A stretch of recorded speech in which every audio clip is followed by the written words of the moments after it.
2K Sports, in association with the PGA Tour, is delighted to present the season-long race for the FedEx Cup. Round one of the Daybreak Classic is about to begin. Hello everyone, thrilled to have your company this week. I'm Luke Elvey, alongside Rich Beam in the booth, and we've got Henny Koyak and John McCarthy following the action out on the course.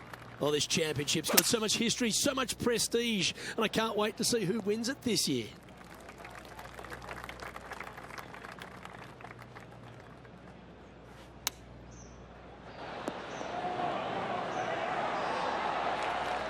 A birdie putt awaits. Down she goes. Let's head to the next. On the 12th tee, the par 4. Again, it's not length, it's accuracy. Most definitely. Fairway does pinch in there just a little bit, so players are going to have to decide whether to take driver or just a fairway metal. Second shot, again, to a green that is raised up above you, floats away on all sides of it, but this is a more realistic birdie opportunity. Yep, that shot safely on the green. Putting hasn't been the strength today. Hopefully that can change right here. Looking for another birdie here. That will work. Back-to-back birdies never hurt, Rich. Gotta like it. He's feeling it. And that'll move him to even par for the tournament.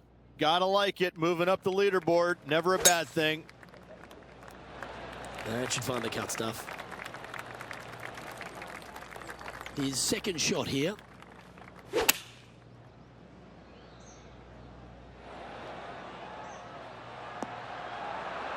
Couldn't have drawn it up any better. Pretty straightforward 4-footer coming up here. This is such a great opportunity for birdie. And he's now the solo leader in this event.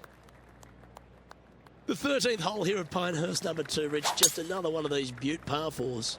Another one of these par 4s where you got to find the fairway somehow, hit a fiddly little cut with a 3-wood or a driver.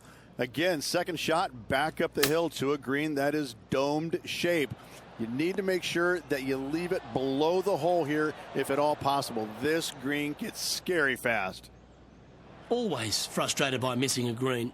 Distance control nearly impossible coming out of this rough.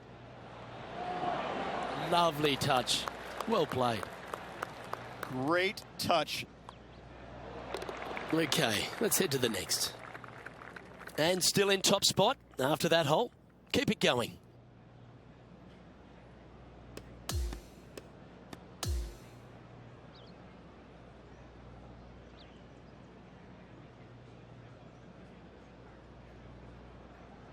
And folks, at the end of this first round, he's going to find himself in first place. That's pretty nice, eh, Rich? Slim lead with multiple rounds to go here, Luke, but I got to say, I'd rather be in the lead than chasing. On behalf of Rich Beam and all the hard-working folks at 2K Sports, I'm Luke Elvey. Thanks for joining us. See you next time.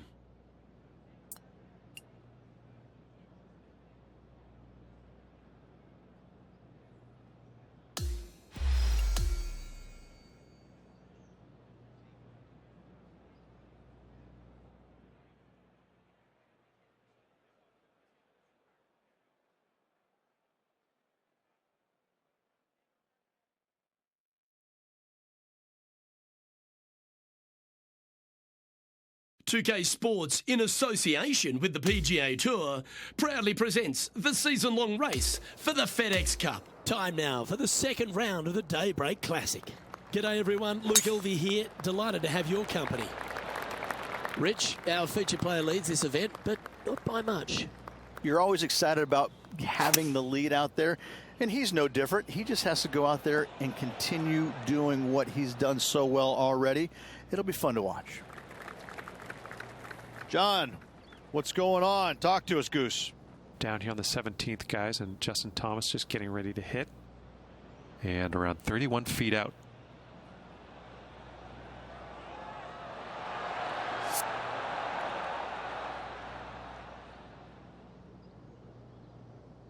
Now lining up this putt, still some meat on the bone. And he's down there. You got a read? This is just going right the whole way along.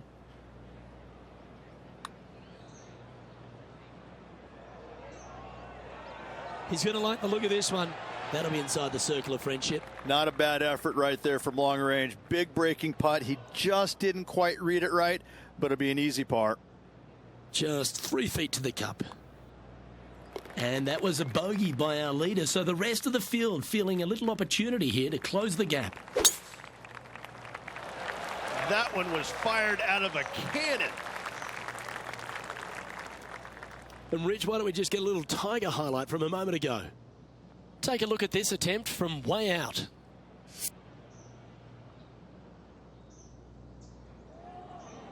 Well, Rich, you're one of the rare people to have ever beaten Tiger Woods in his prime. In fact, I think he held all 4 major trophies when you beat him there at Hazeltine in 2002. But you got 1 up against him, but he got 100 up against everyone. Well, what was it like playing against the legendary Tiger Woods? It's almost hard to describe, Luke, because, you know, he had this following that was unlike any other. And you knew when you were playing with him that of the 30,000 people that were following his group, 29,998 were rooting for him because your wife and her friend were following you. But and even sometimes they were probably cheering for him they as well. were kind of looking at you, watching him as well. I'll never forget playing with him in Chicago one year. We both made the cut on the number. I was ecstatic. He would not so much. And we get to the tee, and it must have been 8:30-ish in the morning. I mean, it was still fairly early doors. And I walk up to the first tee, and I knew what it was going to be like. But the stands behind the tee box were packed. Both sides of the fairway were jam-packed. And I just walked up, and there's probably, I don't know, I'm going to say 500 people in the stands behind the first tee.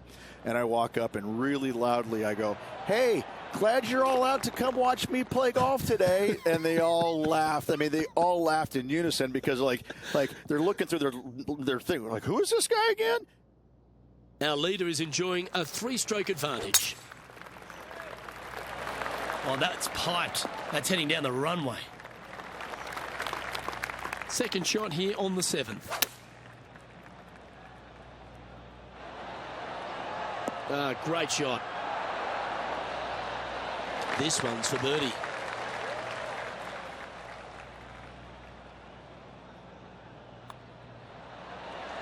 Mark it down. That's birdie number 5. He sits in first position.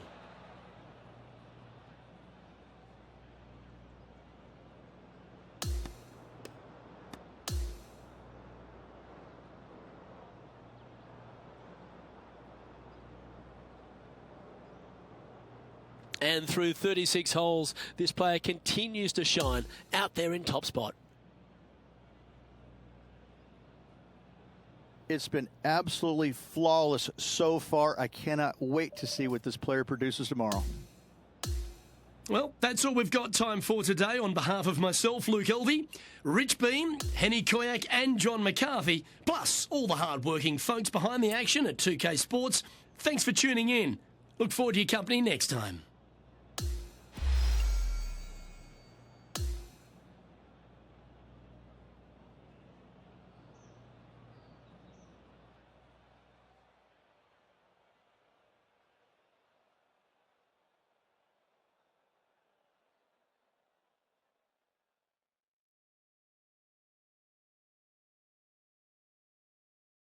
.2K Sports and the PGA Tour are delighted to bring you the season-long race for the FedEx Cup. Time now for the 3rd round of the Daybreak Classic. It's set to begin. Hi everyone, I'm Luke Elvey. Lovely to have you with us today once again. Rich, as this round begins, what are your thoughts on this particular player? This player just needs to keep going out and just staying as relaxed as they have been. And don't take unnecessary chances. Just keep it simple. Find some fairways, find some greens, hole a few putts if you will, and see where it lands at the end of the day.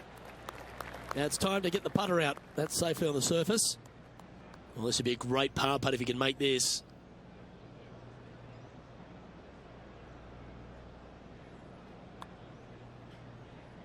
And that's going to come up short.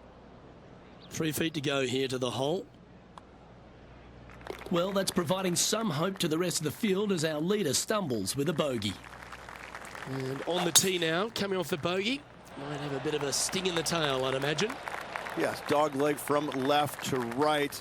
The longer the hitter, the more of that dog leg they will cut off, reducing the hole in size, which will be helpful because you get to go into this raised green with such a short iron.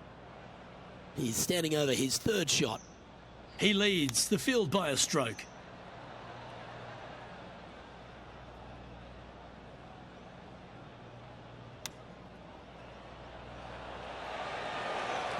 Like that. Always good when you've got hands like that around the green. And the putt drops, but that's back-to-back bogeys now. 2 bogeys in a row, never a good sign. Now playing a little defensively. A thing of beauty. From around 180 yards out.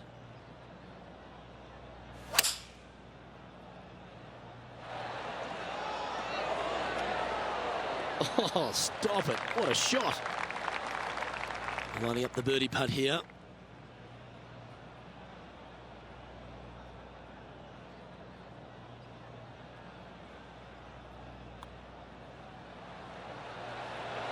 That's the way to bounce back. Good way to make up for the bogey at the last. Hole number 9 is a par 3. Yes, you got deep bunkers both front and back, and the green tends to chase towards them. Anything out to the right-hand side into a little safe zone is what I would call it. That's the play. And this has been a hole he's unable to take advantage of so far for this event. And as we make the turn, Rich, he's playing very nicely out in front. Yeah, but I like the position. I like being out in front. It forces the other players to come catch you. I like their position. That'll work there. 2 wins so far this season.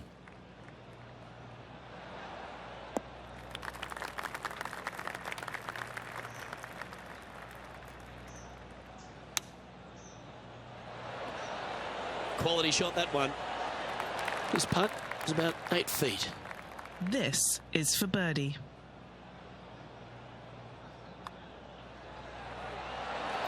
That will drop, and it will extend the lead. Now 4 shots up after that hole.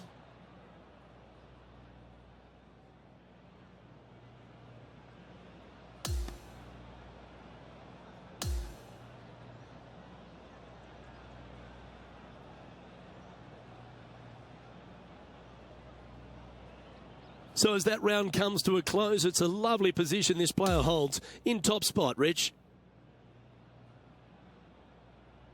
Yes, you always want to be in first place going into the final round. In saying that, it can be uncomfortable as well. We'll have to see how this player tomorrow handles the pressure.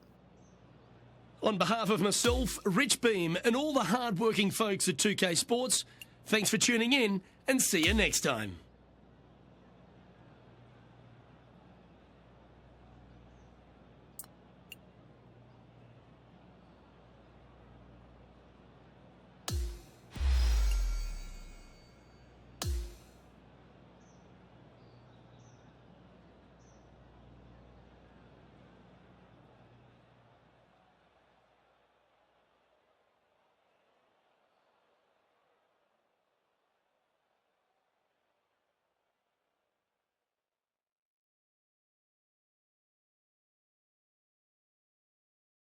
.2K Sports, in association with the PGA Tour, is proud to bring you the season-long race for the FedEx Cup.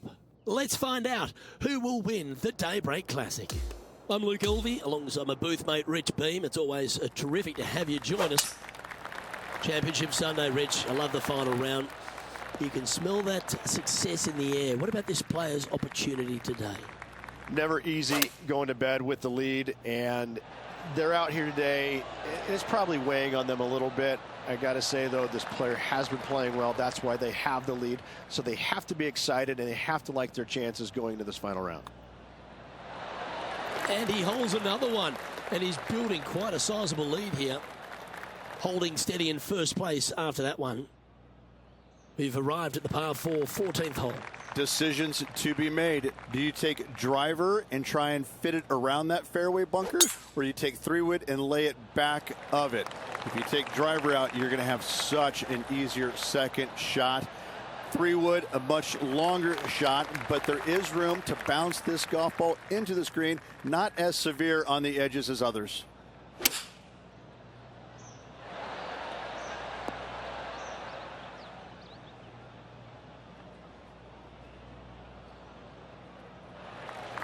Always love these opportunities, especially when it's for birdie. Okay, John, what's he looking at with this putt? Well, this looks like about 28 feet. Ooh, this is on a good line. Yeah, you'd be proud of that one. Even if it doesn't go in, it's a very good putt. And finishing this hole with a tap-in putt. Our leader is currently enjoying an 8-shot advantage. Going with the 5-iron here. In this wind, what that says to me is he struck that good. Just 10 feet to the cup here.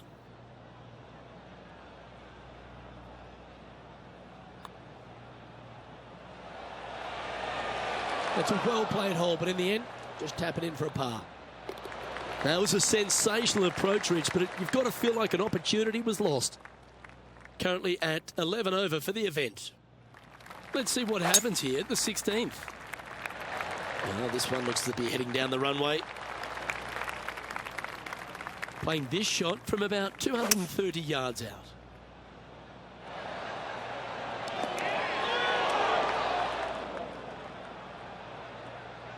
Setting up for his 3rd shot.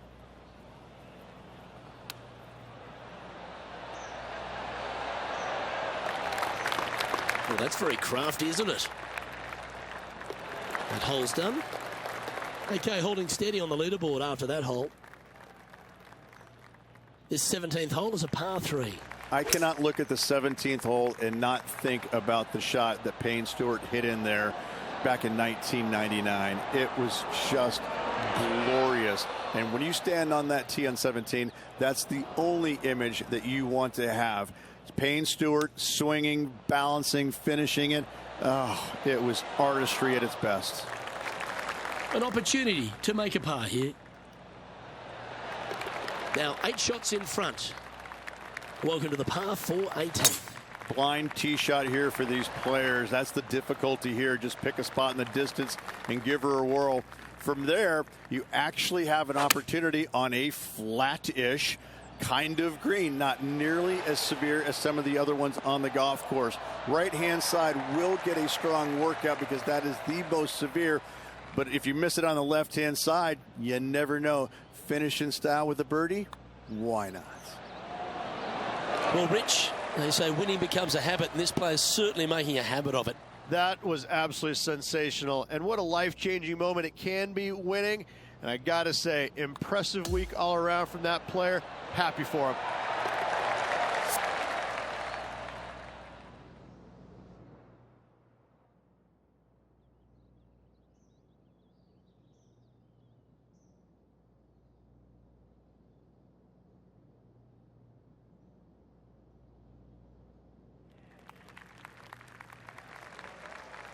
Well, that just about concludes our coverage.